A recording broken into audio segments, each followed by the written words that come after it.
Please please আমাকে ক্ষমা করে দেন প্লিজ, ও মা গো।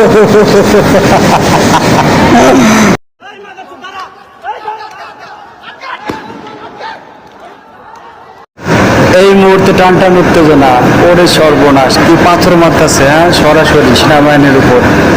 একবার যদি সেনাবাহিনী একটা ফায়ার করতো তাহলে একটা লোক ওখানে থাকতে পারতো না, সবগুলো কুত্তার মতো দৌড় দেওয়া বলাইতো। ঠিক আছে, চালার পাবলিক এত খারাপ, সেনাবাহিনী লাগে পারে? আপনারা বলেন। এই মুহূর্তে তুমুল উত্তেজনা গোপালগঞ্জ শহরে, দেখেন কি অবস্থা, ঝড় বৃষ্টির মতো মনে হয় পাথর মারতেছে। শালার মানুষের এত বড় সাহস, সেনাবাহিনীর উপরে এভাবে পাথর মারে। একবার যদি সেনাবাহিনী কেটে যায় গোপালগঞ্জের মানচিত্র তো হারাই যাবে বাংলাদেশ থেকে। শালা তারা কি বোঝে না? হ্যাঁ, তারা বোঝে না। অন্যদিকে নদীর উপাস থেকে একজনের স্লোগান দিচ্ছে জয় বাংলা, জয় বাংলা, গোপালগঞ্জ সামলা।